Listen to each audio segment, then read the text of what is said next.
NATO ने कर लिया भारत को तलब तो देखती रही पूरी दुनिया। क्या बड़ी समस्या का निकाल पाएगा भारत हल? 48 घंटे के अंदर भारत ने कर डाली 2 बड़ी बैठक। नाटो के बाद रूस ने लगाई हाजिरी। दोस्तों, अभी हाल ही में भारत और नाटो के बीच में एक सीक्रेट मीटिंग हुई है। ये मीटिंग बंद दरवाजे के पीछे की गई है और इसके बारे में ज्यादा जानकारी ना ही भारत की तरफ से दी गई है और ना ही नाटो की तरफ से। इस बैठक को होकर अभी 48 घंटे बीते भी नहीं थे कि हमें देखने को मिला कि रूस ने भी भारत के साथ एक बड़ी मीटिंग कर ली। रूस और भारत के बीच में जो बैठक हुई थी, उस बैठक के बारे में भारत के विदेश मंत्री एस जयशंकर ने बता दिया है। इस मीटिंग में रूस के उप प्रधानमंत्री शामिल थे और भारत की तरफ से भारत के विदेश मंत्री इस बैठक में बैठे हुए थे। इस बैठक में इस चीज पर चर्चा की गई थी कि किस तरीके से दोनों देशों को और भी आगे ले जाना है और कैसे दोनों देशों के बीच में व्यापार को एक नए लेवल पर पहुंचाना है।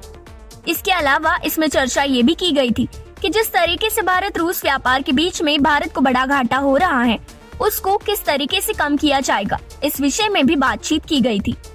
भारत और रूस के बीच में व्यापार काफी ज्यादा इन दिनों बढ़ चुका है। जब से रूस और यूक्रेन का युद्ध शुरू हुआ है, उसके बाद से ही भारत और रूस के बीच में व्यापार भी काफी ज्यादा बढ़ चुका है, क्योंकि पूरी दुनिया अमेरिका के प्रतिबंध से डर रही है। लेकिन भारत बिना डरे रूस से कच्चा तेल आयात कर रहा है, जिसकी वजह से भारत का व्यापार काफी ज्यादा रूस के साथ बढ़ चुका है। इसका अंदाजा आपको लगाना है तो आप यही से लगा सकते हैं। जब से रूस और यूक्रेन का युद्ध शुरू हुआ है, उस समय से अब तक भारत और रूस के बीच में $32.9 बिलियन का व्यापार कर लिया गया है। अगर इसको भारत की करेंसी में कन्वर्ट करेंगे तो ये तकरीबन 2,50,000 करोड़ के आसपास पहुंचेगा। बहुत लोग इसे लेकर खुश हो रहे होंगे कि यहाँ पर अच्छा है, भारत बड़े लेवल पर व्यापार कर रहा है। लेकिन यहाँ पर भारत का एक्सपोर्ट कम है और रूस से इंपोर्ट ज्यादा है। जब से युद्ध की शुरुआत हुई है, तब से भारत के केवल 16,000 करोड़ का सामान ही रूस को बेचा है। बाकी का जो सामान है वो रूस से भारत आया है।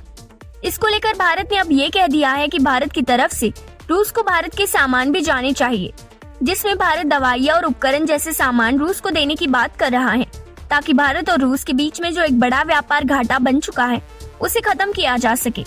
इस बैठक में ये बात तो साफ हो गई है कि भारत की मदद करने के लिए रूस तैयार हो गया है और रूस की तरफ से इस बात पर जोर दिया गया है कि कैसे भारत अपना व्यापार घाटा कम कर सकता है।